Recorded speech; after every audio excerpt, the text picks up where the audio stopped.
ओम नमो भगवते वासुदेवाय।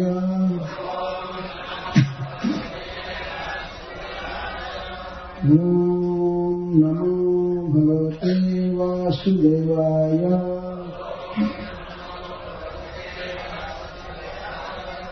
ओम नमो भगवते वासुदेवाय।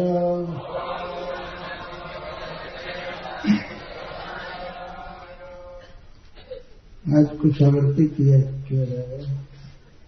ये भागवत की परंपरा, श्रील प्रभुपाद जी की परंपरा। 2-4 लोग कराने, ज्यादा नहीं।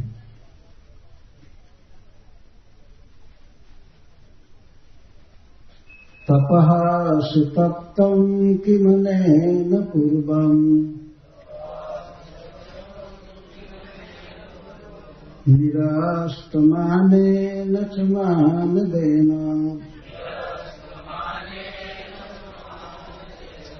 धर्मोऽथवा सर्वजनानुकम्पया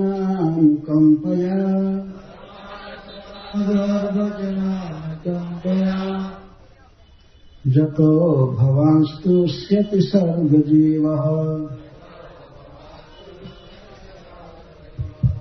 तपः सुतप्तं किमनेन पूर्वम्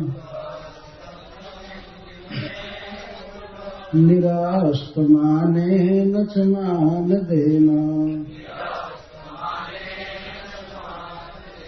धर्मोऽथवा सर्वजनानुकम्पया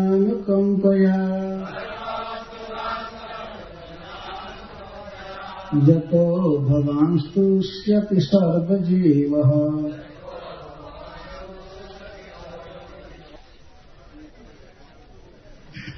तपः तपस्या, सुतप्ता अच्छी प्रकार से संपादित की गई। किम क्या, अनेना इसके द्वारा, नरपति के द्वारा, पूर्वम पहले, इसके पूर्व जन्मों में, निरस्त मानेना स्वयं नाम न स्वीकार करते हुए, च और मान देना, इसमें अवश्य दूसरों का सत्कार किया है। धर्म धर्म कर्तव्य, अथवा सर्वजनानुकंपया समस्त जीवों पर दया के द्वारा, जतः जिस जीव दया से भगवान आप तुष्यति संतुष्ट हो जाते हैं, सर्व जीव आप समस्त जीवों को जीवन दान देते हैं, सबको जीवन दान देते हैं।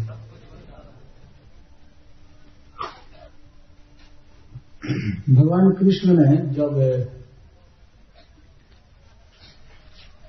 कालिया को इस तरह से मारा अपने पैरों से और उसके फाड़ सब छत विछत हो गए और उसके मुख से खून का वमन होने लगा, रक्त का वमन होने लगा और बिल्कुल कमजोर हो गया, तो उसकी पत्नियां अपने बच्चों को आगे करके और भगवान से आकर के कालिये के जीवन दान के लिए प्रार्थना करने लगे। कालिये की कुछ पत्नियां थी और कुछ नाग कुमारियां थी, इसके साथ ही सब छोटे छोटे बच्चे। तो सुखदेव गोस्वामी कहते हैं कि नाग पत्नियां अपने बच्चों को आगे करके भगवान से आकर के विनय करने लगे।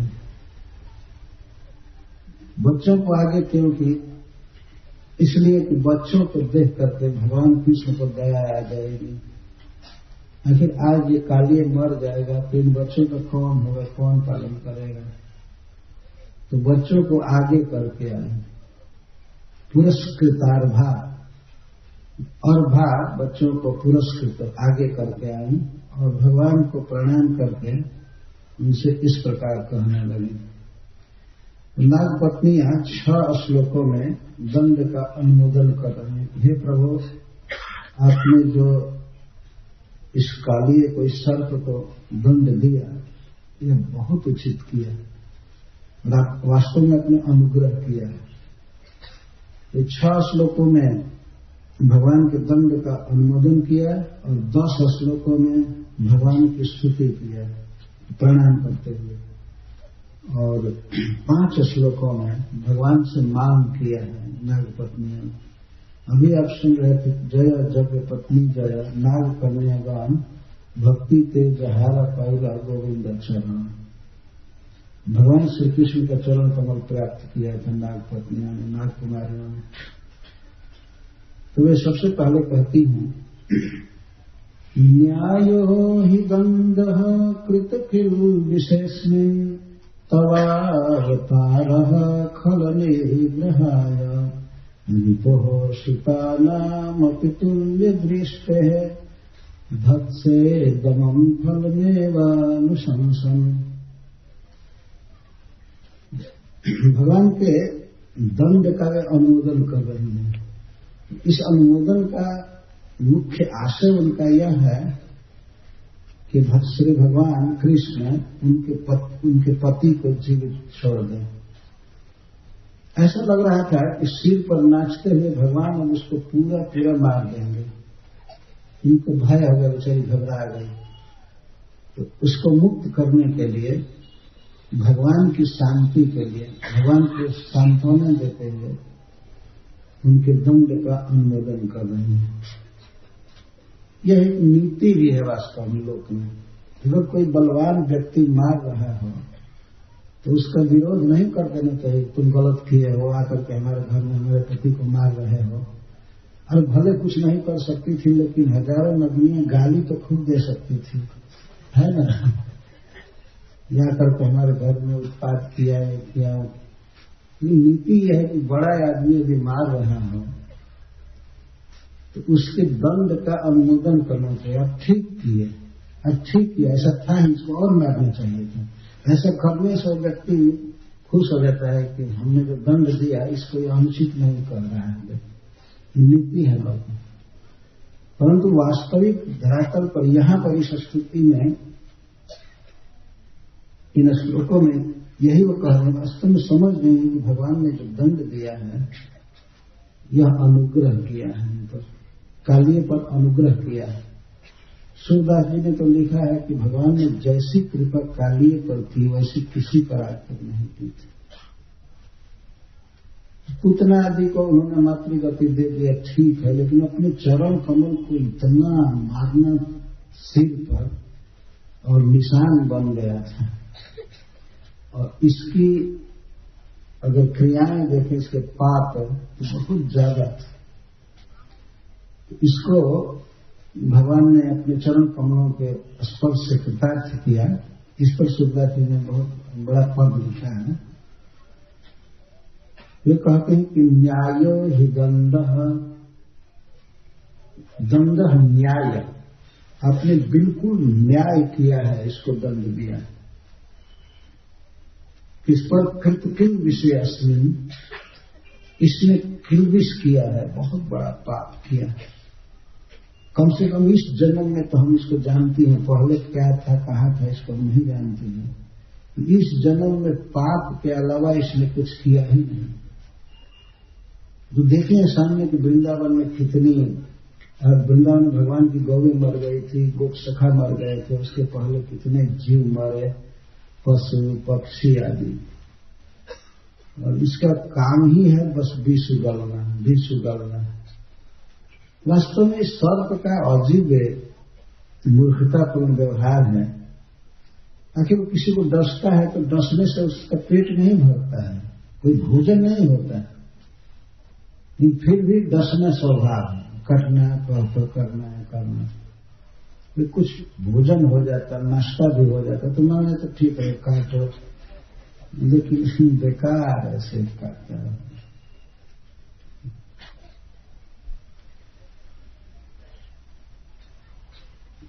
तो नागपत्नियां कह रही न्यायो ही दंड कृतकिल विशेषण, इसने किलविश किया है, इसने बहुत बड़ा पाप किया है, दुख दिया है जीवों को।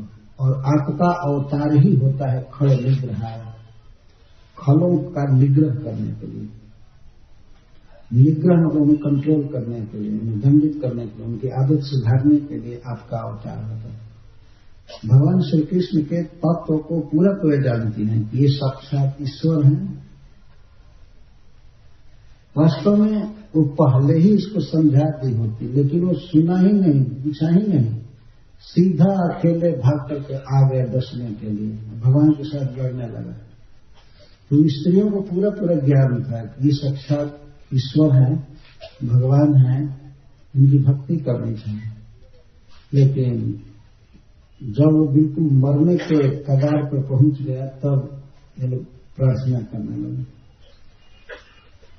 तो कहते हैं तवा अवतार खल निग्रह, आपका अवतार खलों का निग्रह करने के लिए होता है, उनको मारने के लिए, दबाने के लिए होता है।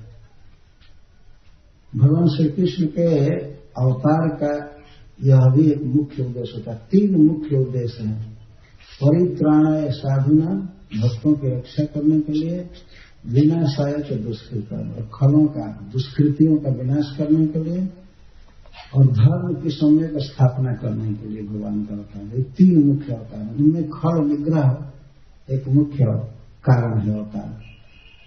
यदि भगवान यहाँ आकर के दुष्टों को न मारे तो किसी के द्वारा मारे ही नहीं जा सकते, जो सबको वही मारते रहते।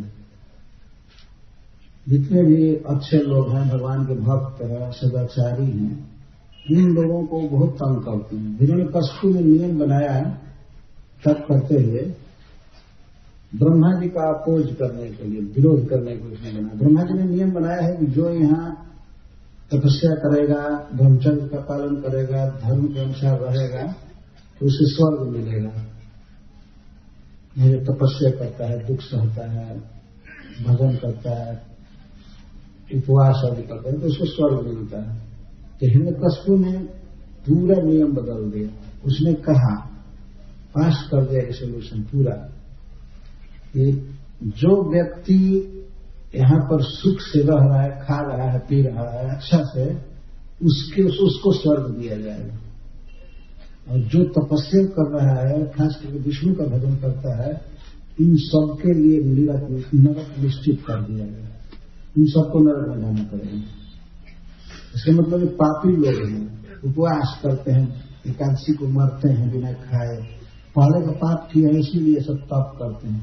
जितने तपस्वी और ब्रह्मचारी हैं उन सबको नरक में भेजना जाएगा। पास कर दिया था, ब्रह्मा जी के सारे नियमों को बदल दिया था। बाद में ब्रह्मा जी से कहा गया, देवताओं ने कहा कि आप इसको तपस्या से विरत कीजिए। तो ब्रह्मा जी ने उसको विरत किया, लेकिन बहुत खतरनाक वर देते, कुछ देकर कहीं उसको हटाया जा सकता था, ऐसे में। क्योंकि ब्रह्मा जी वास्तव में बंधे हुए व्यक्ति हैं नियम में। जैसे एक उदाहरण मान लीजिए, आप किसी कंपनी में सरकारी डिपार्टमेंट में काम करते हैं, और जो वेतन देने वाला है महीने में, जो खिड़की पर कैशियर है, अगर वो वेतन देगा, मान लीजिए उसके साथ आपका कोई झगड़ा हो, तो इसका मतलब नहीं है कि वो नहीं वेतन देगा, उसको देना ही है। झगड़ा अपनी जगह पर है, ये जो भी अत्याचार कर रहा है तो पाप कर रहा है तो अपनी जगह पर है। लेकिन ब्रह्मा जी इस जगत के हेड हैं, वो तपस्या का फल देंगे ही। ये तप कर रहा था, बहुत भारी तप कर रहा था, तो ब्रह्मा जी अपनी ड्यूटी संपन्न किए। आकर के कहे, बेटा वर मांगो वर।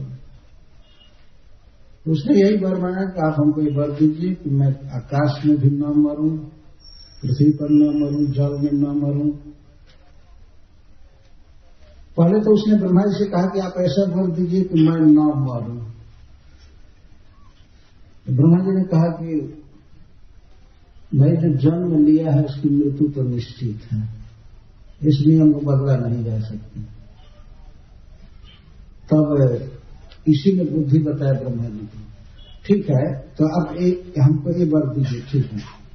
अब डायरेक्ट नहीं कह सकते हमको कि अमर हो जाओ, तो आप हमको वर दीजिए, मैं न रात में मरूं न दिन में मरूं, ये वर। उन्होंने कहा ठीक है।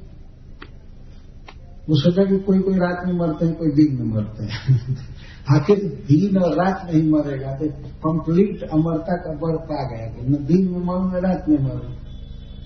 फिर भी उसने सोचा दिन रात का तो रखा है। ब्रह्मा ने कहा ठीक है, तुम न दिन में मरोगे न रात में मरोगे। उसने कहा मैं पृथ्वी पर न मरूं, किसी ट्रक दुर्घटना में जैसे तैसे, या कोई टेररिस्ट मारे, पृथ्वी पर न मरूं। जल में भी कुछ लोग डूब कर मर जाते हैं, तो उसने कहा जल में मैं न मरूं। और वायुयान दुर्घटना में भी कुछ लोग मर जाते हैं, तो उसने मांगा आकाश में मेरी मृत्यु न हो, तीनों जगह कहीं मेरी मृत्यु न हो। और बाद में उसने याद किया कि सुदर्शन चक्र और इंद्र का वज्र बहुत खतरनाक अस्त्र है। उसने मांगा आप एक कृपा कीजिए किसी अस्त्र से मेरी मृत्यु ना हो। उसका आशय सुदर्शन चक्र से था। ब्रह्मा ने कहा ठीक है, अस्त्र से भी नहीं मरोगे, शस्त्र से भी नहीं मरोगे।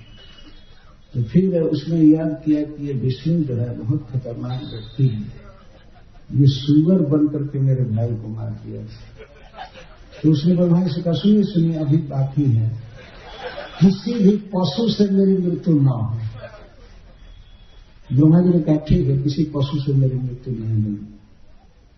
और उसने याद किया कभी कभी विष्णु मनुष्य का भी अवतार लेता है, तो उसने कहा किसी मनुष्य से मेरी मृत्यु ना हो। हिरण्यकश्यप जानता था कि सबसे खतरनाक जीव मनुष्य है, वास्तव सबसे, देवता आदि इतने खतरनाक नहीं, सबसे डेंजरस जीव यही है। हमने देखा है अपने आंखों से, न्यूयॉर्क स्टेट में एक ब्रॉन्क्स सिटी है, जैसे न्यूयॉर्क है, मैनहट्टन है, क्वींस है, तो ब्रॉन्क्स सिटी बहुत बड़ा। तो वहां का एक चिड़ियाघर है, बहुत संपन्न अमेरिका के स्टैंडर्ड से। चिड़ियाघर में लिखा थे, बहुत से बाघ थे, सिंह थे, सर्प थे, भयानक भयानक जीव एक दिशा में दिए गए थे, भयानक लिखा गया था, वेरी डेंजरस, वेरी डेंजरस, ये पॉइजनियस है, ये अटैक करता है, सावधान रहिए। जब ये चिड़ियाघर का लास्ट टाइम आया, बाघ, सिंह और ये क्या कहते भालू का था, भल्लुक, ऐसे सब दिया गया था। लेकिन इसके बाद लास्ट में जब गेट से निकलना था तो वहां पर चित्र बनाया गया था, फोटो टांगा गया था एक आदमी का, फुल पैंट पहना हुआ, टाई बांधा हुआ, और लिखा था क्या, अभी भी कोई जाए तो देख सकते हैं, now you see the most dangerous animal. और मनुष्य का लिखा एजुकेटेड एनिमल, खूब पढ़ा लिखा पशु, सबसे खतरनाक वास्तव में।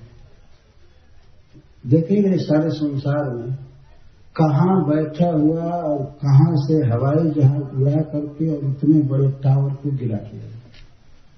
उन्होंने क्या अपराध किया था उस ऑफिस में, अमेरिका के उस ट्रेड सेंटर में कई हजार लोग काम कर रहे थे, बेचारे मार दिए। क्या बाघ कभी ऐसा खतरनाक काम कर सकता है? अरे मारेगा, दो चार को मारेगा, है ना, सिंह मारेगा, और भी दो चार नहीं, एक को मारेगा पेट भर जाएगा, छोड़ देगा। ऐसे नहीं कि बिना मतलब के आतंकवादी में कैसे मारता रहा। ये सबसे डेंजरस है वास्तव में आदमी, सबसे खतरनाक। इसीलिए हिरण्यकश्यप ने ब्रह्मा जी से भी प्रार्थना किया किसी मनुष्य से मेरी मृत्यु ना हो उसने बहुत अच्छा मांगा, मनुष्य से मेरी मृत्यु ना हो। फिर उसने कहा, सोचा किसी को जहर दे दिया जाता है, मर जाता है, तो उसने मांगा ब्रह्मा जी से, सुनिए एक बात याद आ गई, तरल पदार्थ से मेरी मृत्यु ना हो, किसी लिक्विड से मेरी मृत्यु ना हो, सूखे से मेरी मृत्यु ना हो, गीले से मेरी मृत्यु ना हो। ठीक है, ब्रह्मा जी ने कहा और धरती पर मेरी मृत्यु ना हो, ऊपर मेरी मृत्यु ना हो, कई तरह से और बाउंड भरवाया, निश्चिंत था कि अब मरना नहीं हो। देवता लोग भी मांगे कि ब्रह्मा ने बहुत बड़ी भूल की है, तो वर देकर के खतरनाक बना दिया। इसके बाद उसने साधुओं को, भक्तों को सताना चालू किया। अंत में जब प्रहलाद महाराज को मारने के लिए पूरा तैयार था, उसी समय भगवान खंभे से प्रकट होकर के हिरण्यकश्यप को खत्म कर दिया। तो भगवान ने का श्री विग्रह आधा सिंह का था और आधा नर का, नर सिंह। न तो वो पशु थे न मनुष्य थे, अथवा पशु और मनुष्य दोनों थे ऐसे कहा जाता है। सुखदेव गोस्वामी जी कहते हैं कि वो आधा पशु आधा मनुष्य, इसलिए न पशु न मनुष्य। ब्रह्मा जी का बात जीव करते हुए रह गए। और सूर्य आधा डूबा हुआ था और आधा उगा हुआ था, न दिन थी न रात थी। कोई नहीं कह सकता है कि दिन है, और ये भी नहीं कह सकते कि रात है। न दिन था न रात थी। हिरण्यकश्यप अपनी बुद्धि से समझ रहा था कि अब दिन और रात से भी भिन्न कोई अवस्था होगी। भगवान ने ऐसे ले जाकर मारा। उसने ये भी मांगा था कि हमारे घर के भीतर मृत्यु न हो, बाहर भी न। तो भगवान उसको पकड़ करके खींच करके ले गए और उसके हॉल के दरवाजे पर, बड़ा घर था, उसके दरवाजे पर वो बैठे। जानते हैं कैसे बैठे? हिरण्यकश्यप के सिंहासन को घसीट करके स्वयं ले गए भगवान नृसिंहदेव। सब देवता तो भाग गए थे उनका भयानक रूप देखकर। कोई पानी के लिए नहीं पूछा, न माला पहनाया, और कोई नहीं आया, क्योंकि स्वयं ही हिरण्यकश्यप के हाथ निकाल करके माला पहन लिए थे। स्वयं इतना भयावह लगते थे, कोई आया ही नहीं। और अवतार होता है तो सब लोग भगवान की जय जयकार करते हैं, पूजा करते हैं, आसन देते हैं, पानी देते हैं, पंखा झलते हैं। ये ऐसा अवतार हुआ कि भगवान के सारे भक्त देवता भाग गए थे। उनको विश्वास नहीं होता, सोच रहे थे कि हमें हिरण्यकश्यप की आंख जैसे निकाल लिए कि किसी को भी मारेंगे। देवता लोग दूर से प्रणाम कर रहे थे। कब प्रणाम कर रहे थे? जब उन्होंने हिरण्यकश्यप का वध कर दिया, तब प्रणाम कर। तो सारी बातें धरी की धरी रह गई। और भगवान के जांघ पर उसको लिटाए भगवान। आधा धड़ नीचे था पृथ्वी पर, आधा आकाश में। न आकाश में था न धरती पर। और नख से चीर दिया। कोई आयुध नहीं है, अस्त्र नहीं है, वो भी नख आधा गीला रहता है, आधा सूखा रहता है। फाड़ दिया उन्होंने, जैसे चटाई बनाने वाला सीख को बिना प्रयास के फाड़ देता है, ऐसे फाड़ दिया भगवान ने उसको। सब कुछ धरा का धरा रह गया। ब्रह्मा जी की जो बातें थी जैन की त्यों रह गई और हिरण्यकश्यप खत्म हो गया।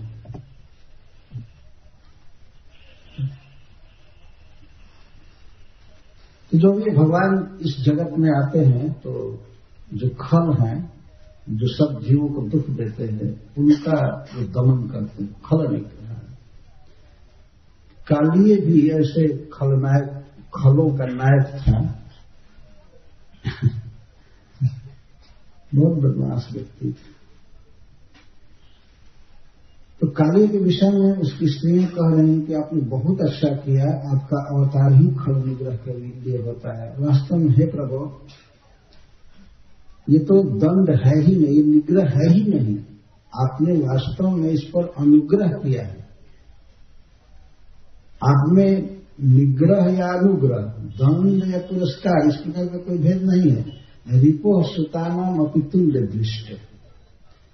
आप तो शत्रु में और पुत्रों में कोई भेद नहीं करते।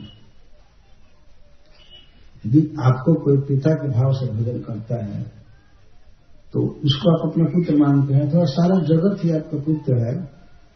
तो जो आपको अपने पिता के रूप में भजन करता है, सेवक के रूप में आप उसको प्रेम करते हैं, पुत्र की दृष्टि से देखते हैं। और कोई आपको अपना शत्रु मानते हैं, तो चाहे शत्रु हो या चाहे आपकी भक्ति करने वाला हो, रिपो सुतानाम अपितुल्य दृष्टि। आप शत्रु या पुत्र सबके प्रति सम दृष्टि रखते हैं और धत से दमन फलने वाला संसन। तो आप जो दंड भी देते हैं, देखने में दंड लगता है, वो दंड नहीं है वास्तव में। फलम एवं अनुशंसन, फल पर विचार करके ही किसी को आप दंड देते हैं। क्या फल? ये विचार करते हैं भगवान की इसके परमार्थ में, परम सुख में, परमानंद की प्राप्ति में इसका जो कर्म है वो अंतराय बन रहा है, उसकी आदत है इसको परम सुख नहीं प्राप्त करने देगी, तो आप आकर के उसका रास्ता अध्यात्म का साफ करते हैं, क्लियर करते हैं उसको सुख प्राप्ति के लिए। फलम अनुशंसन, फल पर विचार करके दंड देते हैं। क्रोध से दंड नहीं देते हैं। लगता है कि आप क्रोध किए हैं लेकिन आप क्रोध कर ही नहीं सकते, ये आपका स्वभाव है। तो हमारे पति को जो आपने दंड दिया है तो आप दंड इसका हित करने के लिए दिए हैं, विचार करके बहुत सुंदर तरीके से दंड दिए। धत से दमम फल में अनुसंधान, केवल हमारे पति को ही नहीं, आप किसी को भी दंड देते हैं तो उसका परम हित करने के लिए दंड देते हैं। जैसे माँ अगर अपने बच्चे को डांटे, बच्चा यदि नटखट हो गया है, बदमाशी करता है, पढ़ाई पर ध्यान नहीं देता है, अगर माँ उसको एक तमाशा मारे या एक टाइम भोजन न करने को दे, तो इसका मतलब ये नहीं होता है कि वो दंड दे रही है क्रोध से या उसको दुख देने के लिए, उसका हित करने के लिए दंड देती है, उसका हित करने के लिए दंड पड़ता है। जैसे माँ यशोदा ने कृष्ण को दंड दिया, कृष्ण का हित करने के लिए। जिस प्रकार माता पिता दंड देते हैं अपने बच्चे को, उसकी आदत सुधार करके उसे सुखी करने के लिए, पढ़ेगा लिखेगा तो बाद में सुख पाएगा, सफल होगा, तो माता पिता जैसे अपने बच्चे को दंड देते हैं, उस तरह से आप किसी को भी दंड देते हैं तो उसके हित के लिए देते हैं, फल पर विचार करके देते हैं। पहले तो नाग पत्नियों ने कहा कि आप ने जो निग्रह किया, दंड दिया, बहुत अच्छा किया, और बाद में कहते हैं कि आपने निग्रह किया ही नहीं है, वास्तव में आपने अनुग्रह किया है, इसको अपना बनाया। अनुग्रहोयम भवतः कृतो हिन दंडो शतान्ते खलु कल्मषापः, दंडो शतान्ते खलु कल्मषापः, जगदंड सुख त्वममुष्य देहिनः क्रोधो पितेनुग्रह एव सम्मतः। अब नाग पत्नी कह रही कि अनुग्रहोयम भवतः कृतो हिन, हे नाथ, हे प्रभु, आपने यह जो दंड दिया है हमारे पति को, यह आपका अनुग्रह है, आपका स्नेह है इसके प्रति। इस प्रकार से भगवान के स्वभाव को पहचान जाना और उनकी भक्ति करना, ये बहुत अच्छा है। नाग पत्नियां स्पष्ट कह रही हैं कि यह दंड नहीं है, अनुग्रह अयम भवतः कृतो हिन, हम लोगों पर आपने अनुग्रह किया है, हम लोगों से मतलब हमारे पति पर हम सब पर अनुग्रह किया है। दंडो शतान्ते खलु कल्मषापः, आप जो दंड देते हैं खलों को, असत लोगों को, तो उनका कल्मष नष्ट हो जाता है, उनका सारा पाप ताप खत्म हो जाता है, वे शुद्ध हो जाते हैं। तो यह आपने अनुग्रह किया है। अगर भगवान पूछे कि इसने क्या पाप किया, पाप तो ये सर्प योनि बता रही है, उससे पापी व्यक्ति को सर्प की योनि मिलती है, हम लोगों ने सुना है शास्त्र से। नाग पत्नियां कह रही हैं जब दंड सुकर्तम, इसको जो सर्पत्व की प्राप्ति हुई है, सर्प का शरीर, यही सिद्ध कर रहा है कि इसने बहुत अपराध किया है।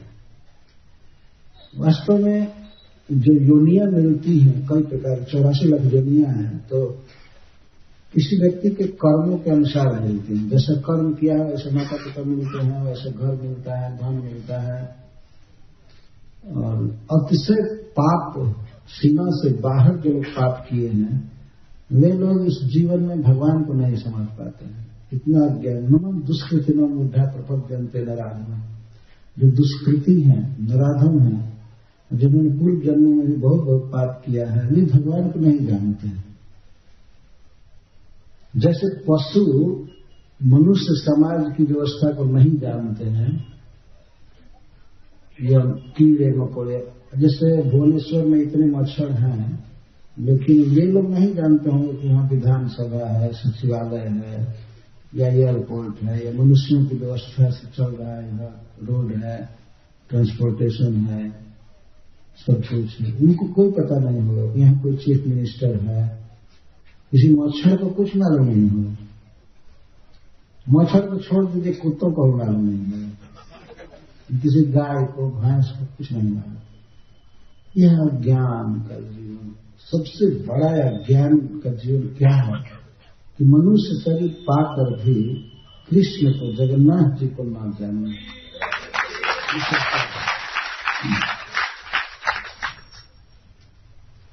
नाग पत्नियां कह रही हैं कि जब दंड सुकत्तम, जो सर्प योनि की इसको प्राप्ति हुई और इस प्रकार का हिंसक स्वभाव इसका, यही सिद्ध कर रहा है कि इसने बहुत पाप किया है, बहुत अपराध किया। दंड सुकत्व इसको प्राप्त हुआ। इसी तरह से मनुष्यों में भी जो लोग बहुत पापी हैं पहले के जन्म के, उनको बहुत हिंसक परिवार में जन्म मिलता है। वही जो जन्म की आदत है जीवों को मारने की, वही काम करते रहते हैं। बहुत हीन लोग होते हैं जो वास्तव में इस तरह जीवों की हत्या कर दिखाते।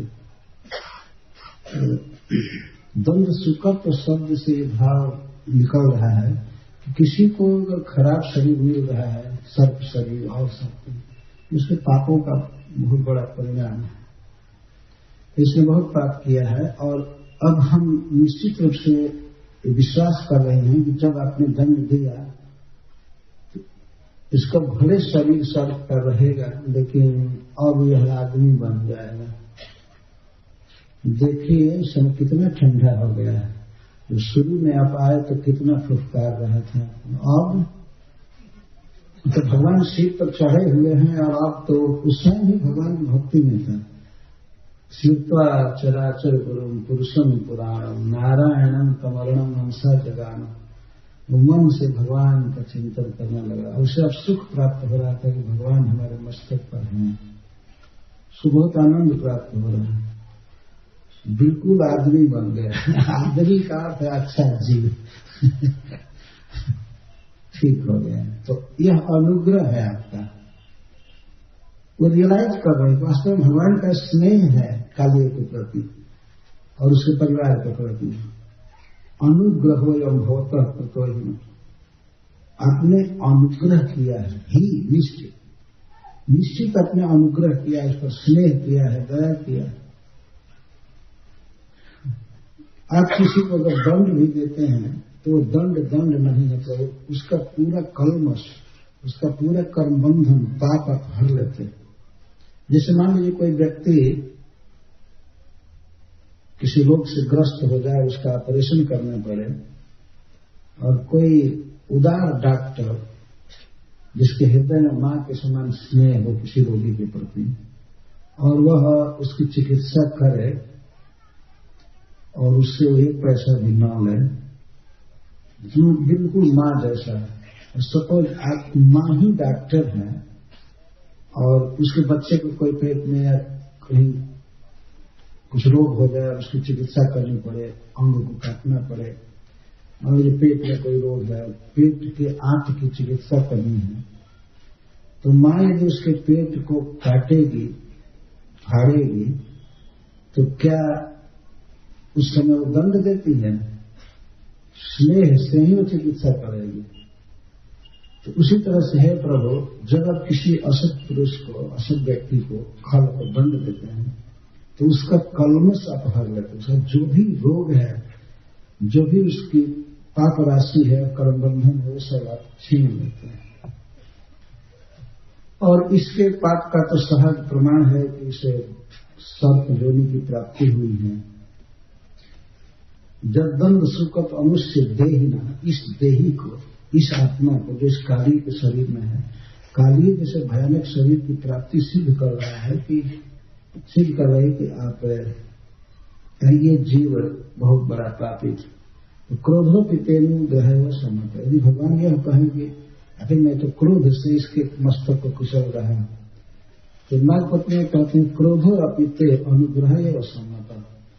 देखने में ये क्रोध जैसा प्रतीत हो रहा है कि आप क्रोध किए हैं, लेकिन यह अनुग्रह है। आपका क्रोध भी स्नेह का ही एक रूप है। जैसे माता पिता अपने बच्चे को डांटे, तड़प भड़क करे, या अगर वो मार भी दे हाथ से, फिर भी वह मारना भी स्नेह का ही रूपांतर है। ऐसा नहीं है कि वे शत्रु की तरह मारते हैं। तो आप जो हमारे पति को दंड दिए, यह आपका अनुग्रह है, आपका स्नेह है। इतना कह करके नाग पत्नी अब उसके भाग्य और तपस्या का अनुमोदन कर रही हैं कि हमारे पति ने अवश्य बहुत बड़ा तप किया, क्योंकि आपके चरण कमल का स्पर्श का जो अधिकार मिला, डायरेक्ट सच्चिदानंद भगवान के श्री विग्रह का टच स्पर्श प्राप्त हुआ, और एक बार दो बार नहीं, लगातार कई घंटे नाचते रहे। इस बात पर कहती तपः सुतप्तम किमनेन पूर्व, इसने पूर्व में कौन सा तप किया था? अच्छे तरह से तप किया था, तप किया था, उपवास किया था, जीवों का हित किया था। तपस्या का कई अर्थ होता है। तपः सुतप्तम किमनेन पूर्व, इसने क्या तप किया था और किस तरह से तप किया था? निरस्त माने न च मान देना। अवश्य यह हमारा पति पूर्व जन्मों में, और इस जन्म में तो कोई दान देने का प्रश्न ही नहीं है तप करने का, इसने केवल पाप ही किया। लेकिन पूर्व इस शरीर से पहले इसने अवश्य दूसरों को मान दिया, सदा दूसरों को मान दिया, दूसरे का सत्कार किया, और स्वयं मान कभी नहीं चाहा होगा। इस संसार में एक रोग है कि मनुष्य अपना मान चाहता है, अपना सत्कार चाहता है, और दूसरों का सत्कार नहीं करता है। तो चैतन्य महाप्रभु ने कहा अमानिना मान देना, स्वयं मान नहीं स्वीकार करना, मान की अपेक्षा नहीं रखना, अपेक्षा नहीं करना, और दूसरे को मान देना, हमेशा सदा मान देना, दूसरे आदर देना। इन दो गुणों के साथ इसने अवश्य बहुत बड़ा तप किया। यह तपस्या से तात्पर्य है भगवान की भक्ति, भक्ति करना, इंद्रियों को भोगों से बचा करके भगवान के सेवा में रखना, नाम कीर्तन में रखना, कथा सुनने में रखना, भगवान की पूजा में रखना, किसी जीव पर क्रोध न करना, किसी को सताना नहीं, कठोर वाणी नहीं बोलना। कई प्रकार का तप है, भगवान ने गीता में वर्णन किया। तो निरस्त माने न च माने देना, ये मानद रहा होगा, दूसरे जीवों को, मनुष्यों को इसने आदर दिया होगा, और स्वयं आदर नहीं चाहा होगा। ये दो बहुत बड़े गुण हैं। कोई मनुष्य यदि आदर की अपेक्षा करता है, सत्कार की, तो सत्कार से उसका होगा क्या? कुछ नहीं होगा। जैसे मान लीजिए हम लोगों में से ही कोई पागल व्यक्ति हो जाए और उस सोचे कि हमको कोई प्राइम मिनिस्टर कहे, तो उसको अगर 10-20 हजार आदमी कहने भी लगे कि आप तो भारत के प्राइम मिनिस्टर हैं, तो इससे क्या होगा उसको? और वो हम मान ले कि हाँ मैं हूं। निरस्त माने का अर्थ यह है कि अपने में बड़प्पन की भावना कभी नहीं किया होगा, अपने को हीन समझा होगा। यह एक बड़ी भूख है किसी मनुष्य को, हमको मान मिले, हमको पैसा मिले, हमको प्रणाम मिले, हमारा नाम छपा जाए, हमारा नाम बढ़े, ये हो वो हो, और दूसरे जीवों का अपमान करता रहता है, हमेशा अपमान करता रहता है। ये दुर्गुण है। और गुण है कि स्वयं मान न लिया जाए। ऐसा नहीं केवल मन नहीं, मन में मान की इच्छा न रखे, ऐसा नहीं। मान मिल रहा हो तो न ले, नहीं, भक्त का स्वभाव होता है, दूसरों को मान लेता है। जैसे चैतन्य महाप्रभु के विषय में सुन रहे थे, भक्तों की भक्ति की भूरी भूरी प्रशंसा कर रहे हैं, और अपने विषय में क्या कहते हैं? माता शची के लिए संदेश भेज गए थे, जो कहते हैं मैं संन्यास ले लिया, दिमाग काम नहीं कर रहा था, पागल हो गया। कृष्ण प्रेम में वे संन्यास लिए थे, भाग रहे थे वृंदावन, लेकिन अपने मुख से कभी नहीं कह सकते हैं तुम्हें तो ये सब जाल तुम्हारा छोड़ करके और बस संन्यासी हो गए थे। आजकल के लोग तो थोड़ा सा चौल में गेरुआ कपड़ा में घूमने लगे और कहीं त्रिदंड मिल जाए तो लगता है कि बस हम बृहस्पति जी हो गए सबसे फूल से। हजारों लोग प्रणाम करते रहते हैं। तो प्रणाम को लेना नहीं चाहिए। जो कोई कर रहा है तो उसको झुक करके प्रणाम करें, अपने आप को प्रणाम लौटा दिया। इस तरह से प्रत्येक व्यक्ति को सीखना चाहिए। मान की जो अग्नि जल रही है हृदय और मान की आशा, यह बहुत बड़ा अंतराय है। इसलिए नागपत्नी कह रही है कि अवश्य यह मान नहीं लिया होगा और दूसरे का सदा मान किया होगा। धर्मोथवा सर्व जनानुकंपया, अथवा इसमें अपने धर्म का बहुत अच्छा पालन किया होगा। किस धर्म का? अपने धर्म का किस तरह से सर्व जनानुकंपया, अवश्य हमारा पति सभी जीवों पर दया किया होगा, सबका हित किया होगा, किसी को सताया नहीं होगा। सर्व जीव अनुकंपया, सारे जीवों पर दया किया होगा। आजकल संसार में कुछ ऐसा गुट है, ऐसा दल है जो लोग कहते हैं कि मनुष्यों का हित करना चाहिए, मनुष्यों का हित करना चाहिए और पशुओं पर पक्षियों पर कोई विचार नहीं करते।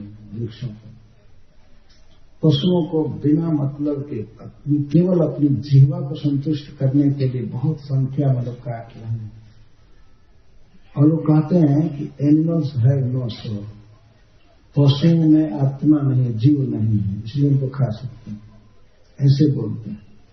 इस प्रकार के मूर्ख मनुष्य भरे पड़े हैं इस दुनिया में, तो इनमें जीव नहीं है। तो जीव का जो लक्षण है तुमको मालूम है? आखिर वो भी बोलते हैं, वो भी चिल्लाते हैं, वो भी हर्ष प्रकट करते हैं, खाते हैं, सांस लेते हैं, पीते हैं, सोते हैं, बैठते हैं। अब जीव का कौन सा लक्षण बाकी होना? ये कहो कि तुम में जीव नहीं है, पत्थर कहीं कच्चा, इसमें जीव नहीं। जो दूसरे जीव में जीव की सत्ता तक नहीं देखता है वो दया क्या करेगा? ऐसा खल दुष्ट पापी वो क्या दया करेगा? ये जीव नहीं। इसको बड़ी खुशी से कोट करते हैं, मानव की सेवा करो, पशुओं को काट करके सारे मानवों को खिलाए। इस तरह से सेवा करते हैं मनुष्य। वो मनुष्यता की भी सेवा नहीं कर सकते, मानव का भी हित नहीं कर सकते, केवल अहित करना ही उनके भाग्य में लिखा है, दूसरे का ही अहित करना है। सर्व जनानुकंपया, वास्तव में महात्मा वो है जो सभी जीवों पर दया करता है, मनुष्यों पर, देवताओं पर, अपने परिवार पर, खास करके दीनहीन प्राणियों पर दया। सर्व जनानुकंपा, अनुकंपा, वृक्षों पर अनुकंपा, कीड़े मकोड़े पर अनुकंपा।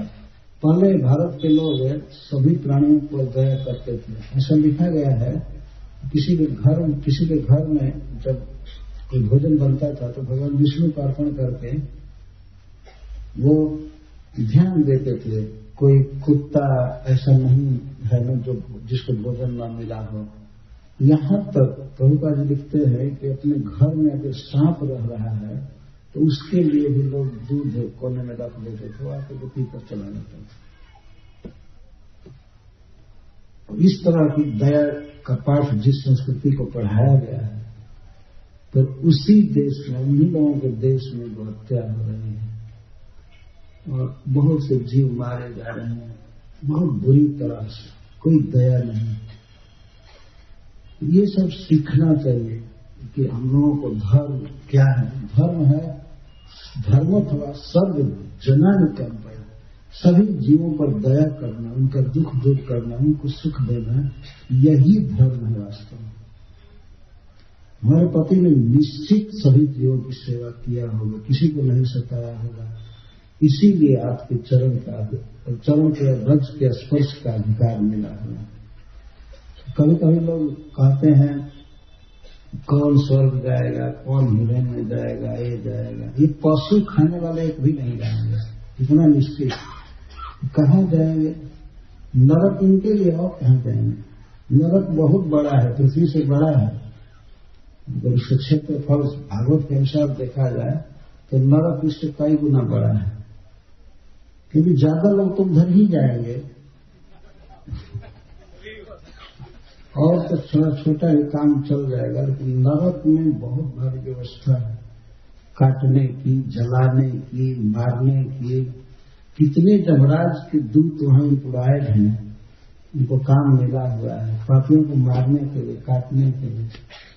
और श्रीमद् भागवतम में वर्णन है किस कर्म के कारण किस नरक में पटके जाएंगे।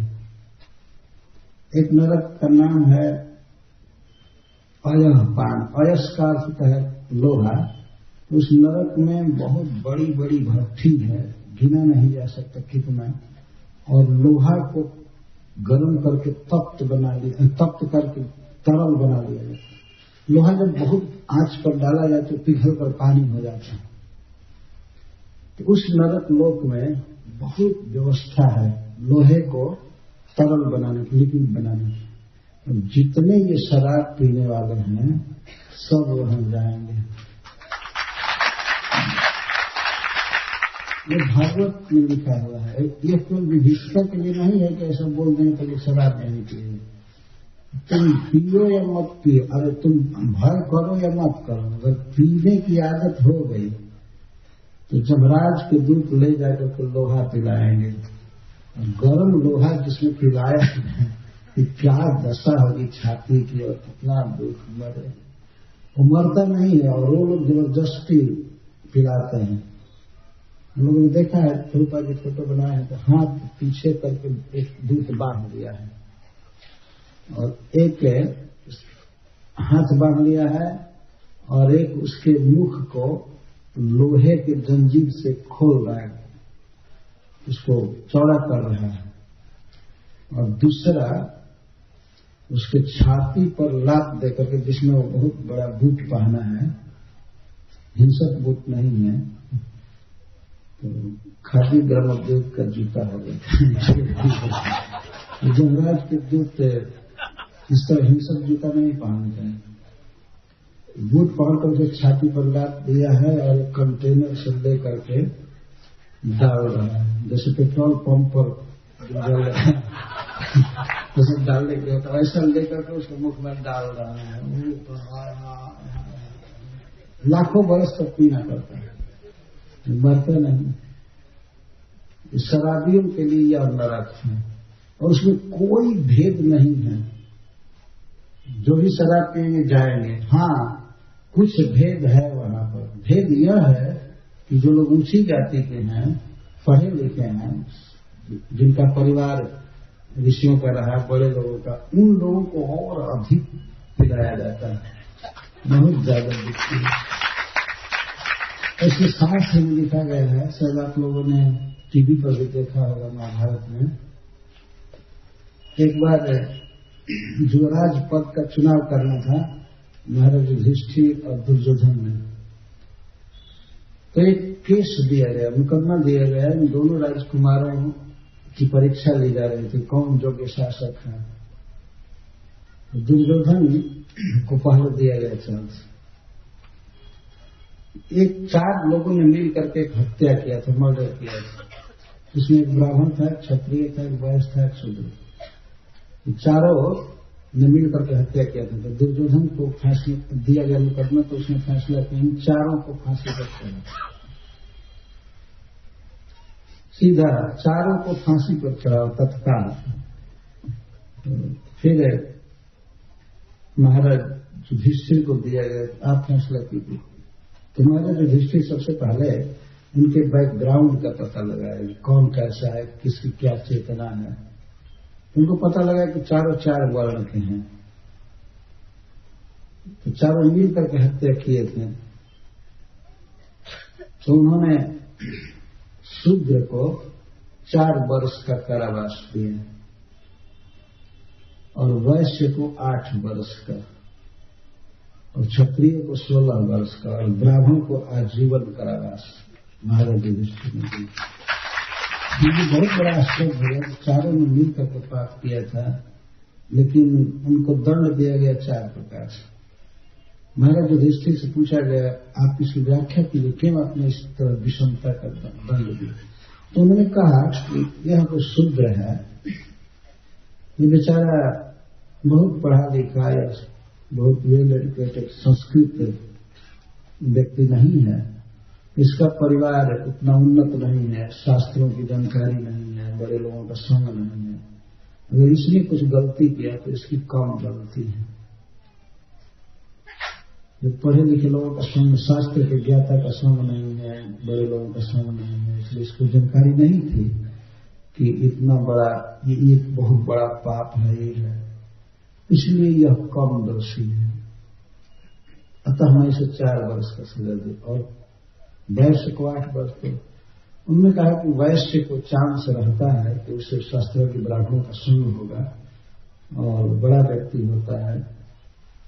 वैश्य का शास्त्र से भी संबंध होता है, कभी कथा सुनता है, कभी सत्यनारायण भगवान की कथा सुनता है, या ब्राह्मण लोग आते हैं, इसको उपदेश करते हैं, इसको संग होता है। लेकिन फिर भी इसका कम अपराध है, तो इसको 8 साल का सजा दें। क्षत्रिय को कहा 12 साल। उन्होंने कहा कि क्षत्रिय को सुविधा रहती है, ब्राह्मणों का संग मिलता है, उन्नत परिवार है राजर्षियों का, इसलिए स्वाभाविक भी संस्कार है बड़ा होने का, और वेदज्ञ पढ़े लिखे ब्राह्मणों का संग होता है, फिर भी इसने पाप किया, अतः इसको 12 साल का सजा दी गई। और ब्राह्मण को लिया जीवन कारावास। तो उन्होंने कहा कि ये तो ऐसे वंश में जन्म लिया है जिस वंश के लोगों का कर्तव्य ही है दूसरों को शिक्षा देना, स्वयं वेद पढ़ना, धर्म की शिक्षा देना, नीति की शिक्षा देना, स्वर्ग नरक आदि को बताना, ईश्वर को बताना, और इसने हत्या किया है तो इसको आजीवन कारावास दिया है। शारीरिक दंड नहीं दिया, मतलब जान मारने की फांसी नहीं दिया उन्होंने, आजीवन कारावास। इसके बाद सबने ताली बजाया और इसके बाद उनको जो राजपद दिया महाराज युधिष्ठिर। उसी समय उन्होंने राजस्व योग किया था, उसके बाद वो राजा बने। तो इस प्रकार अपनी सामाजिक और आध्यात्मिक स्थिति के अनुसार व्यक्ति को कर्म का दंड भोगना पड़ता है। तो जो लोग शराब पीते हैं उन्हें अयहपान नरक में गिरना पड़ता है। इस तरह से कई नरक हैं। नर पत्नियां कह रही कि हमारे पति ने निश्चित सभी दिन पर दया किया होगा, इसने प्यासे को पानी पिलाया होगा, रोगी को दवा दिया होगा, शीत से कांपते हुए लोगों को इसने कपड़ा दिया होगा, भूखे को भोजन कराया होगा, बहुत मधुर वचन बोला होगा, सबको सुख दिया होगा, अन्यथा कैसे आपका चरण कमल मिलता है इसे।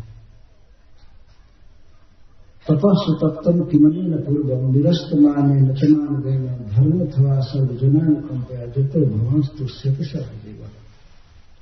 अरे मनुष्य चाहे तो अपने सुंदर विचार से सबकी सेवा कर सकता है, विचार हाई रखना चाहिए और वाणी बहुत मधुर बोलना चाहिए। वचने किम दरिद्रता, अच्छा वचन बोलने में क्या दरिद्रता। किसी को भी अच्छा से बोला जाए, अब कहाँ से आए, अब बैठिए, भगवान का थोड़ा प्रसाद लीजिए। तो शास्त्रों को लिखा गया कि यदि अपने पास भोजन नहीं है तो जल तो देना चाहिए, और सुंदर वचन, आदर देना। सभी जीव वास्तव में आदर चाहते हैं। कोई कितना भी हीन व्यक्ति हो, कोई जीव हो, उसे कुत्ता है, उन्हें बेचारा आदर चाहता है। आदर ही नहीं, उसे आवश्यकता है, उसे भूख लगी रहती है, और सभी जीना चाहते हैं, जीने की लालसा रहती है सब, हम जीवित रहें, सुख से रहें। फिर कभी कभी एक खल लोग विचार नहीं करते हैं, ट्रक से मार देना कुत्ते को, अपने किसी वाहन से मार देना, वो समझते हैं हमने कोई पाप नहीं किया। लेकिन जिस पाप के भागी होंगे वो तो नरक में जाने के बाद पता लगेगा। वो भगवान की सृष्टि में किसी जीव को मारने का अधिकार किसी को नहीं है, किसी को अधिकार नहीं है। कि शास्त्र कहते हैं तुम जियो ठीक है, लेकिन दूसरे को मार करके नहीं जी सकते। जियो और जीने दो, स्वयं जियो लेकिन दूसरे को भी जीने दो, जीने में सहायता करो। और जीने में सहायता नहीं कर सके तो मारने का तो तुम्हारा कोई अधिकार नहीं। इस तरह से सारे जीव आदत चाहते हैं। और मनुष्यों की तो बात है कि मनुष्य तो चाहते ही हैं। तो किसी गरीब को, बिना पढ़े लिखे व्यक्ति को, रोगी को, दीन को विशेष आदर देना चाहिए। भगवान का भी स्वभाव है दीने में अधिक दया करे भगवान, दिन पर अधिक दया करते। नर पत्नियां यह कह रहे हैं कि हमारे पति निश्चित ही बहुत धर्म का आचरण किया होगा, इसने मान नहीं दिया होगा, सबको मान दिया होगा। उनको जो फल की प्राप्ति हुई, भगवान का चरण कमल मिला है, तो पहले तो अपने भुजा में वो भगवान को पूरा लपेटा था, उसके सिर पर भगवान नृत्य कर रहे हैं। इस प्रकार से भगवान की प्राप्ति किसको हुई है? घर बैठे बैठे भगवान स्वयं जाकर के अपना चरण कमल दिए हैं। अतः इस फल से कारण का अनुमान कर रहे हैं कि निश्चित यह बहुत बड़ा तप किया। तपः सुतप्तम कि मने न बोला। व्यक्ति वे ये नहीं जाने कि क्या पुण्य किया था, लेकिन किया जरूर था, हमें जानकारी नहीं। कस्यानुभाव से न देव विद्मा, कस्य अयम अनुभाव, अनुभाव का अर्थ है फल, आपकी कृपा, आपके श्री चरण का स्पर्श इसको मिला। कि किस कर्म का, किस तपस्या का फल है, हे देव नो विद्मा, हम लोग नहीं समझ पा रहे हैं। वर्तमान में इसकी दशा देखती है, सर्प देह की प्राप्ति, और इतना कठोर, इतना क्रूर व्यवहार कि सबको इससे दुख हो रहा है। केवल जमुना जी में आने से इसको सबको दुख हो रहा है। शुरू से ही इसका यह स्वभाव रहा है। ये भक्त का आदर नहीं किया, गरुड़ जी का अपमान किया। तवांघ्रि रेणु स्पर्शाधिकार, आपके चरण धूलि के स्पर्श का अधिकार किस तप का फल है, हम नहीं समझ रहे हैं। कस्यानुभाव से देव विद्म है, हे परम पूज्य और हे परम दिव्य पुरुष, हमें नहीं समझ रही हैं किस साधन का, किस तप का यह फल है। तवांघ्रि रेणु स्पर्शाधिकार, आपके चरण कमल के धूलि के स्पर्श का अधिकार, मतलब चरण कमल का स्पर्श का अधिकार। जब रामछया आज तक यह मिला नहीं किसी को, बहुत दुर्लभ है। जिसकी कामना करके श्री ललना, सबसे उत्तम श्री लक्ष्मी जी, आचरत तपो विहाय कामन सुचरण भी प्रवर्ता, आपके चरण रेणु के स्पर्श का अधिकार आज तक श्री जी को नहीं मिला, लक्ष्मी जी को नहीं मिला। लक्ष्मी जी भगवान की बक्ष विलासिनी है। भगवान विष्णु के चरण का स्पर्श उन्हें मिला है, लेकिन स्वयं भगवान श्री कृष्ण के चरण कमल के स्पर्श का अधिकार श्री जी को नहीं मिला है। इसका कारण एक ही है कि श्री लक्ष्मी जी थोड़ा अभिमान में रहती है कि मैं गोपियों की अनुगामी नहीं बनूंगी, मैं विश्व के स्वामी भगवान नारायण की बक्षो विलासिनी हूं, छाती पर रहने वाले हैं, उनकी चरण दलाती हूं। तो मैं कृष्ण का चरण कमल चाहती हूं, क्योंकि वास्तव में हमारे पति में और उनमें भेद नहीं है, कहीं है, लेकिन कृष्ण बहुत मधुर है। तो चाहती थी कि हम पत्नी भाव से, कृष्ण की प्रेमिका के भाव से उनको प्राप्त हो जाए, कृष्ण हमारे साथ भी रास विहार करें। तो उसका एक ही उपाय है गोपियों की अनुगता हो जाना, गोपियों के चरण शरण में होना। उनकी कृपा से कोई व्यक्ति भगवान को पाता है। लेकिन लक्ष्मी जी इतनी बड़ी हैं कि वो घमंड में कहेंगे नहीं, ऐसा नहीं करोगे। एक तो मनुष्यों की शरण और उस पर भी गोप जाति की, और उस पर भी स्त्री की शरण, तो उन्होंने गोपियों की महिमा नहीं समझा। इसीलिए आज तक उनको गोप वेश में, मतलब भगवान ब्रजनंदन का चरण का स्पर्श नहीं मिला, जबकि वो तपस्या कर रही है। जदवंशया श्री ललना आचरत तप विहार कामन सुचिरम भृतवता, बहुत काल तक बहुत से नियम पालन करते हुए आचरत तप तपस्या कर रही हैं, विहाय कामान, भोगों को छोड़ करके इंद्रिय संयम करके रात दिन तप करती हैं। ब्रजेंद्र नंदन, वंशी विलासी श्याम सुंदर को अपने पति रूप में पाने के लिए, लेकिन नहीं पा सकते। उनके चरण का स्पर्श का अधिकार ही नहीं मिला कि चरण छू ले कृष्ण का। आज भी वे तप करती हैं। वृंदावन जमुना के उस पार बेल वन में लक्ष्मी जी आज भी उपवास आदि करके भोजन करती हैं। हम लोग एक बार देखने गए थे वहां, तो लक्ष्मी जी का मंदिर है, वहां तप करती हैं। मंदिर में सचमुच इतना उदासी दिख रहा था। लक्ष्मी जी कोई भोग नहीं भोग रही हैं, तपस्या कर रही हैं, कामान विहाय, इंद्रिय सुख छोड़ करके खाना पीना आदि सब छोड़ कर तप कर, पता नहीं कितना दिन के बाद उनको ये मिलेगा अधिकार। तो जब वांशया श्री ललना चरत, वो तो नाग पत्नियां तो काली दहन ही रहती थी, वो तो जानती थी कि लक्ष्मी जी यहाँ तप कर रही है, पर आज तक नहीं पाए। जब लक्ष्मी जी को भी आपके चरण कमल के स्पर्श का अधिकार नहीं मिला, तो फिर लक्ष्मी जी की कृपा को चाहने वाले, उनकी कृपा कटाक्ष को चाहने वाले ब्रह्म शिवा जी को नहीं मिला, इसमें तो आश्चर्य है। तो जो सुख है, जो सौभाग्य श्री को नहीं मिला, वह सौभाग्य इस कालिये को मिला। हम नहीं समझ रहे हैं कौन से सुकृत का यह अनुभाव है। कस्यानुभाव शनिदेव विद्म है, तवान हृदय स्पर्शाधिकार, जदवान छया श्री ललना चरत तपो विहाय कामान सुचिरम होता। बहुत काल तक लक्ष्मी ने तप। इसका मतलब ये है कि वास्तव में किसी सुकृत का यह फल नहीं है प्रभु, आपके चरण कमल के स्पर्श का अधिकार। वास्तव में आपका एक कृपा वैभव है। आपकी कृपा इतनी बड़ी है, इतनी महान है कि आप स्नेह से अपना चरण कमल दे दिए। इसके गुणों से नहीं, अगर तपस्या से, पुण्य करने से आपके चरण कमल की प्राप्ति हो जाती, चरण कमल छूने का अधिकार मिल जाता, तो लक्ष्मी जी को अब तक मिल जाना चाहिए था। कितना भी तप किया होगा, लेकिन लक्ष्मी से तो बड़ा तप कर नहीं सकता है। अतः आपके चरण कमल की धूलि का जो स्पर्श का अधिकार प्राप्त हुआ है, आपके स्नेह से, आपकी कृपा से प्राप्त हुआ है, इसके साधन से नहीं, अपने स्वयं कृपा के। यह आपकी विशेषता है।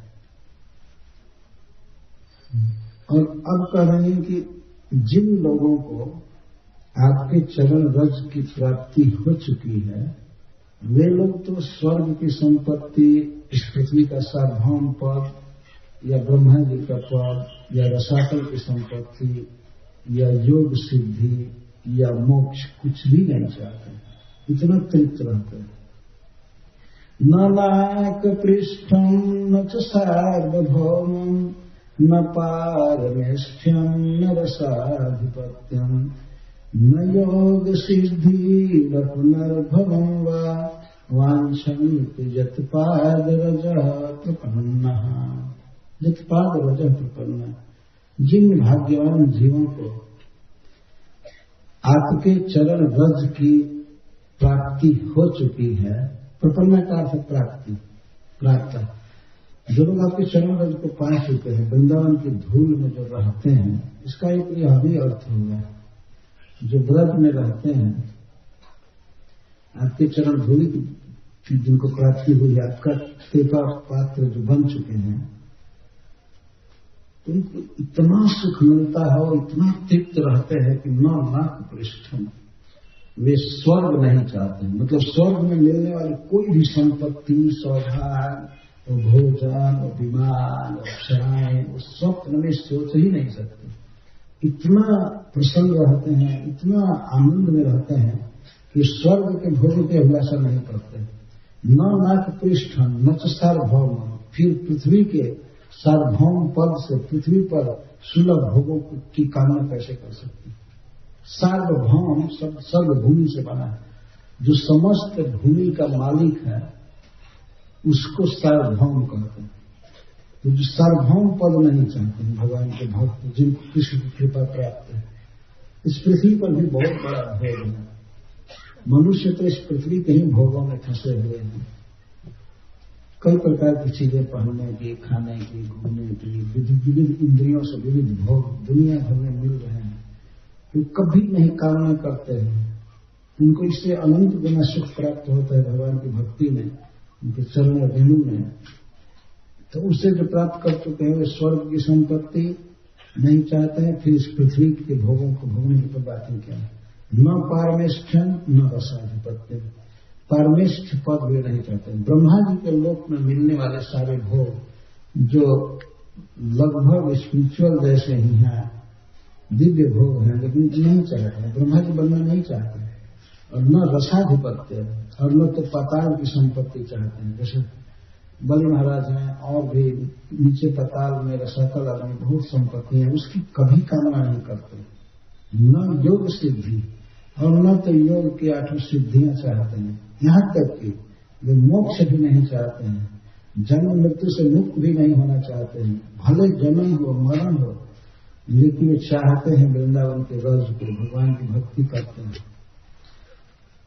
जगपाद रज प्रपन्ना उसको प्राप्त हो, आपके चरण कमल की रज की जिनको प्राप्ति है, वे लोग स्वर्ग का सुख नहीं चाहते, पृथ्वी का सुख नहीं चाहते, सार्वभौम पद या रसाधिपत्य, रसातल की संपत्ति, ब्रह्मा जी का पद, योग सिद्धि या मुक्ति, तो कितना सुख मिलता है उनको। और वही चरण कमल का रज तदेश नाथाप दुरापमन्यहि तमो जनि क्रोध वशोप्यहि सह संसार चक्रे भ्रमतः शरीरो यदि शतस्या विभवा समक्ष। जिस चरण धूलि की इतनी महिमा है, जिसको प्राप्त कर लेने वाला व्यक्ति स्वर्ग, सार्वभौम पद या ब्रह्मा जी का पद या रसातल की संपत्ति, योग सिद्धि या मुक्ति किसी की कामना नहीं करता, किसी भी भोग की लालसा नहीं करता, वही चरण कमल का रज यह बहुत निकृष्ट जोनी में जन्मा हुआ और क्रोध के वश में रहने वाला यह सर्प राज प्राप्त किया। तब ये सन्नाथ आप दुराप माने, अन्यों के द्वारा ये दुराप है। अन्य से तात्पर्य क्या है? भगवान के चरण कमल, वृंदावन बिहारी की चरण सेवा अन्यों के लिए दुर्लभ है। यहाँ अन्य से तात्पर्य है ब्रह्मा जी, शिव जी, इंद्र आदि जो लक्ष्मी जी की कृपा चाहते हैं। यहाँ अन्य शब्द से ये तात्पर्य, भगवान के चरण कमल के रेणु के स्पर्श का अधिकार उनको दुर्लभ है। ब्रह्मा जी भी चाहते हैं कि हम ही वृंदावन में दुब हो जाए, लता हो जाए, घास हो जाए, लेकिन भगवान उनसे बात भी नहीं की। वो रो करके मांग रहे थे कि हमको छुट्टी दीजिए, सृष्टि में नहीं करना चाहते हैं और ऑफिस में नहीं जाना चाहते। अभी मैनेजमेंट से छुड़ाइए, वृंदावन में एक घास बना दीजिए जिससे इन बच्चों के चरण रज मुझ पर पड़े, इन बच्चों के चरण रज पड़े। मेरी कृतार्थता इसी में है। और भगवान दही भात का कवर लेकर के खड़े थे, तो थोड़ा रोक दिए थे खाना, देखते थे कि 4 सिर वाला जानवर कौन आकर के यहाँ दंडवत कर रहे हैं। वास्तव में भगवान ऐसे भाव व्यक्त कर रहे थे, वो तो एक बच्चे के रूप में है, तो आश्चर्य से देख रहे थे। वो भगवान करके खाना भी नहीं खा रहे थे। कहाँ से 4 सिर वाला आकर के लूटने लगा। और ब्रह्मा जी दंडवत पर दंडवत बार बार कहते थे, तो कहने लगे कि हम नहीं चाहते हैं सृष्टि करना, सृष्टि करें। इतना बड़ा पद पर होने से हमारी बुद्धि नष्ट हो गई, हमने आपके वचनों को चुराया, सखाओं को चुराया, बहुत बड़ी गलती किया, हमें माफ कर दीजिए। यहाँ तक कहते हैं कि आप नारायण हैं और आपके उदर में ही सारा विश्व है। जैसे किसी माँ के पेट में बच्चा हो और बच्चा यदि अपना पैर उछाले, हाथ इधर मारे, तो माँ क्या इस पर क्रोध करेगी? बल्कि माँ को खुशी होती है कि बच्चा जी रहा है, अच्छा है, कलर बदल रहा है। जो कुछ भी हो, तो मुझसे गलती हो गई, मैं तो आपका पुत्र हूँ। भगवान एकदम चकित हो रहे थे, इतना बड़ा व्यक्ति और अभी मैं कितने कम उम्र का ही हमको अपने बात कर रहा है। वो चकित थे सही में। एक भागवत पढ़िए तो आप ध्यान करेंगे कि भगवान बिल्कुल चकित हैं। क्या संस्कृत बोल रहे हैं, कविता दंडवत कर रहा है। तो भगवान न तो अब अपने सखाओं के पास जा रहे थे और न ये छुट्टी दे रहे थे। बाद में ब्रह्मा जी ने सोचा कि जल्दी भागना चाहिए, हमारे कारण के लीला में डिस्टर्ब हो रहा है। तो बच्चों के साथ भोजन करने वाले थे, आधा भोजन किए ही खोजने लगे थे। जब भोजन कर रहे थे सखा, तब तक वैष्णव को चुरा लिया। कृष्ण खोजने गए वैष्णव को तो गोपों को चुरा लिया। कौन तंग नहीं किए थे भगवान को। ऐसे वो चाहते थे कृष्ण की ऐसी लीला हो। ब्रह्मा जी भगवान की इच्छा को समझ करते ही वैसे की, क्योंकि हृदय में भगवान ने प्रेरणा की होती है। ब्रह्मा जी विधि कहे जाते हैं। विधि का मतलब है यथार्थ स्थिति वाला। हरिश्री जी ने लिखा है कि जब ब्रह्मा जी बछड़ा चुरा लिए बच्चों को, भगवान जान गए, इसके बाद जान गए तो ब्रह्मा को मना क्यों नहीं किया, डांटे क्यों नहीं। हरिश्री जी कहते हैं भगवान ने सोचा कि इसको विधि बनाया हो तो इसको निषेध नहीं करना चाहिए।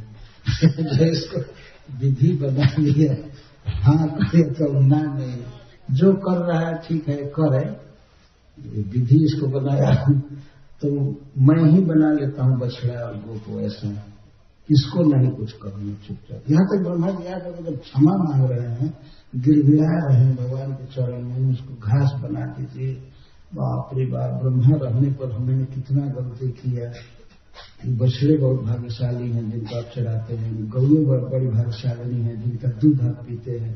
ये वृंदावन के धूली, वृंदावन का रथ, वृंदावन के तृण हमको बना दीजिए। मैं आपके पैरों पर लाखों बार प्रणाम करता हूँ। लेकिन भगवान ऐसे चूकी साधे कि ब्रह्मा जी को ऐसा लगा कि अरे बाप रे, अब भागना चाहिए नहीं कि नया अपराध कर रहा है, इनकी आगे लीला रोक दिया। ये तो चाहते हैं अपने बच्चों के, अपने सखाओं के साथ खेलना, खाना और बछड़ों को चलाना। एक बार भी बोले होते, पूछे होते कि आप कहाँ से आए हैं, तब भी थोड़ा आश्वासन होता है। आप कौन है? भगवान तो ये भी नहीं व्यक्त किए कि आपने बछड़ों को चुराया या बच्चों को चुराया। कहे होते तो कुछ तो आश्वासन होता है। इतना भी कहते कि आप ऐसी गलती मत किया कीजिए, आप क्यों बछड़ों को चुराए। 100 वक्ता एक चुप हराई। ये लोग कहते हैं कि एक चुप रहने वाला व्यक्ति सैकड़ों वक्ता को हरा देगा। ब्रह्मा जी परेशान हो गए, भगवान इतना चुप क्यों है। भाग गए, प्रणाम कर भागे, चले गए ब्रह्मलोक में। तो ब्रह्मा जी को उस प्रसाद जो काली को मिला नहीं मिला है। तदेश नाथ आप द्वाप मन, हे नाथ आपका वह प्रसाद चरण रेणु का अधिकार इसको मिला। तब ऐसा आप ईश्वर कहते कि हई ये बात कहा। ब्रह्मा जी का जीवन दिव्य, शिव जी का, इंद्र का, आपके सब सेवक है, और यह पा गया और वो लोग नहीं पाए। ऐसे कह रहे तब ऐसा आप दुरापम अन्य दुरापम ऐसा आप। अन्यों के लिए जो दुर्लभ है उसको यह पाया, आपके चरण धूलि के स्पर्श का अधिकार, चरणों के सेवन का अधिकार, स्पर्श का अधिकार। क्रोध वस्तु अपनी अहिंसा, यह तमोजनी, तमोजनी का अर्थ तमोगुणी जीव जिसका जन्म तमोगुण में हुआ है, और तमोगुण में क्रोध वश, सर्प क्रोध के वश में रहते हैं। अब देखें हमें सर्पों को, इस सर्प को दिखाने वाले लोग जहां तहां दिखाते हैं, काला नाग, केवल बेचारा थोड़ा छू देता है तो फुफकार लगते हैं। उन्हीं को दूध, वही दूध पिलाता है, कमाता है, देखते लोगों को दिखा करके, और वो पैसा देते हैं तो उसको दूध खरीदता है, चाहे कुछ खिलाता है। लेकिन वह भी छू दे तो फुफकार लगते हैं। पता नहीं वो डस नहीं सकते, उनके विषदंत तो लोग फाड़ लेते हैं या कोई जड़ी बूटी से उनको बस में रखते हैं। लेकिन ये सर्प क्रोध में रहते ही हैं। ऐसे सभी मनुष्यों में भी कुछ लोग ऐसे हैं जिनको क्रोध बसाता है। थोड़ा भी उनके उत्पटान काम कीजिए, उस क्रोध से लाल कर फुफकारने लगते हैं। एक बार हमने देखा, एक व्यक्ति एक जगह पर था अपनी पत्नी के साथ, और मैं हाई स्कूल कॉलेज में पढ़ता था, तो उस कॉलेज का प्रोफेसर था और बड़ा पद प्रिंसिपल। हमको कुछ काम था, मैं विद्यार्थी था, तो गया अकस्मात। मैं नहीं जानता था कि इनका किवाड़ खोल देना चाहिए, तो अपनी पत्नी के साथ बैठे थे, वो कुर्सी पर बैठी थी, वो भी कुर्सी पर, और मैं एक मित्र के साथ गया था। उसको टीसी चाहिए था, लेने गया था, तो मैं गया, आगे मैं था, वो पीछे आ गया। तब तक तो भीतर गए तो काली का रूप धारण कर लिया। कैसे आया? तो जल्दी बाहर गया, जल्दी बाहर गया। हमको तो हंसी आ रही थी, हमको कोई दुख नहीं हुआ, तो हम नहीं जानते थे कि काला नाग और नागिन दोनों बैठे हुए। अरे कोई अकस्मात आ गया तो क्या बिगाड़ दिया है? ऐसा ठीक है, बोल कर आना चाहिए था, बैठिए। बैठने की तो बात ही कर, जल्दी बाहर जाओ, तब तक टीसी फीसी लेने का कोई प्रश्न नहीं है। इस तरह से लोग होते हैं। ट्रेन में आप बैठे रहे, कितना भीड़ होता है, लेकिन कुछ लोग चढ़ जाते हैं, सीट पर बैठ जाते हैं, और दूसरा कोई चढ़ता है तो फिर कहते हैं इधर क्यों, आगे सब खाली है, चाहे पीछे सब खाली है, तो सब खाली है तो तुम क्यों धक्का नहीं है? सब खाली तो जाकर एक सीट पर बैठो। इस तरह से सब खाली है, बोल कहीं से किसी मनुष्य को देख कर खुशी नहीं हो रही, ठीक है आए दुख में बैठे, थोड़ा जगह दे दीजिए, या कुछ जगह भी नहीं है तो मधुर वचन के बोलिए,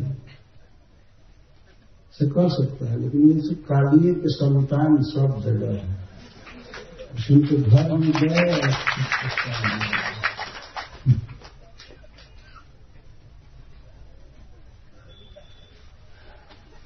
क्रोध वसा, नारपत्नियां कह रही हैं कि क्रोध वसा, क्रोध के ही अधीन रहने वाला, क्रोध ही इसको कंट्रोल करता रहता है, क्रोध ही इसका मालिक, सब क्रोध।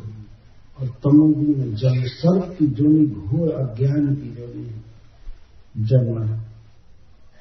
तो ब्रह्मा जी जिस प्रसाद को नहीं पाए और भगवान शिव नहीं पाए, उसको यह पा गया, यह सर्प।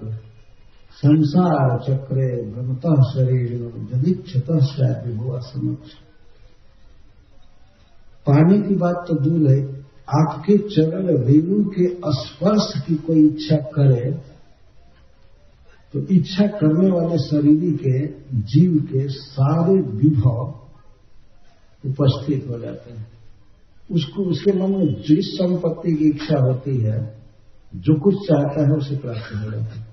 अगर कोई वृंदावन में भगवान के चरण धूलि के स्पर्श की इच्छा करे, तो वृंदावन में रहने की इच्छा करे, तो उसके सारे इच्छित वैभव अपने आप उसके सामने उपस्थित हो जाते हैं, उसे प्राप्त हो जाते हैं। अभिलाषा भी चरण रेणु के स्पर्श की अभिलाषा भी सारे वैभव को उपस्थित कर देती है। जिनको प्राप्त है उनके लिए तो कहना ही क्या है। जो लोग इच्छा करें, अगर कोई व्यक्ति दूर देश से इच्छा करे कि मुझे वृंदावन मिलता है, मैं वृंदावन का दर्शन करता है, तो उसकी सारी कामनाएं भगवान पूरी कर देते हैं। कोई इच्छा मात्र से जदिक्षता से विभुआ समक्ष। संसार चक्र भगवतः शरीर में, जीव भी संसार चक्र में भ्रमण कर रहा है, कभी ऊपर कभी नीचे, कभी अधम कभी उत्तम शरीर प्राप्त करता है।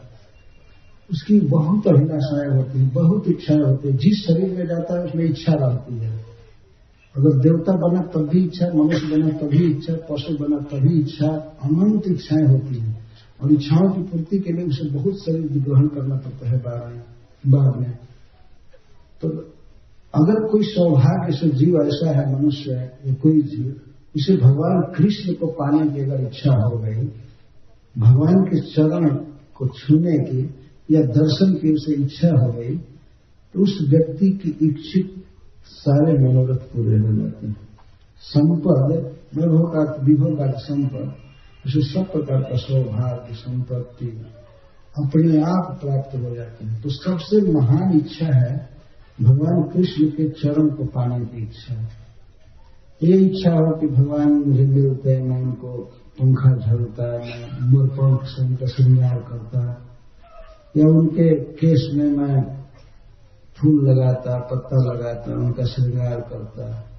ये कम से कम मैं उनको देखता वृंदावन में, उनकी लीला भूमि गिरिराज जी को, राधा कुंड को। ये अगर देखने की भी इच्छा हो गई, प्राप्त करने की इच्छा हो गई, तो अन्य सारे वैभव तो इसको दास में अपने आप पीछे करते हैं, वो बहुत सुखी हो जाता है। इस प्रकार नाग पत्नियां भगवान से काली को दिए गए दंड का अनुमोदन कर रही हैं। इसके बाद वे 10 श्लोकों में भगवान को प्रणाम कर रहे हैं बार बार। नमस्तुभ्यं भगवते पुरुषाय महात्मने भूतावासाय भूताय पराय परमात्मने। मैं केवल संस्कृत में पढ़ रहा हूं, व्याख्या का समय नहीं है, क्योंकि कल भी कुछ कथा बाकी रहेगी, इसको मैं पढ़ रहा हूं। आप सभी यही समझिए कि आप सब भी नाग पत्नियों के साथ भगवान की स्तुति बोल रहे हैं। नमस्तुभ्यं भगवते पुरुषाय महात्मने भूतावासाय भूताय पराय परमात्मने ज्ञान विज्ञान निधये ब्रह्मणेऽनंत शक्तये अगुणाय विकाराय नमस्ते प्राकृताय च कालाय कालनाभाय कालावय साक्षिणे विश्वाय तदुपद्रष्टे तत्कर्त्रे विश्वहेतवे भूतमात्रेन्द्रियगुणान् भूतमात्रेन्द्रिय प्राण मनोबुद्ध्याशयात्मने त्रिगुणेनाभिमानेन गूढस्वात्मानुभूतये नमोऽनन्ताय सूक्ष्माय कुटस्थाय विपश्चिते नानावादानुरोधाय वाच्यवाचकशक्तये नमः प्रमाणमूलाय कवये शास्त्रयोनये प्रवृत्ताय निवृत्ताय निर्माय नमो नमः नमः कृष्णाय रामाय वसुदेवसुताय च गुम्नाय निरुद्धाय सात्वतां पतये नमः नमो गुणप्रदीपाय गुणात्मच्छादनाय च गुणवृत्तिपलक्ष्याय गुणद्रष्टे स्वसंविदे अव्याकृतविहाराय सर्वव्याकृतसिद्धये ऋषिकेश नमस्तेस्तु मुनये मौनशीलिने परावरगतिज्ञाय सर्वाध्यक्षाय ते नमः अविश्वाय च विश्वाय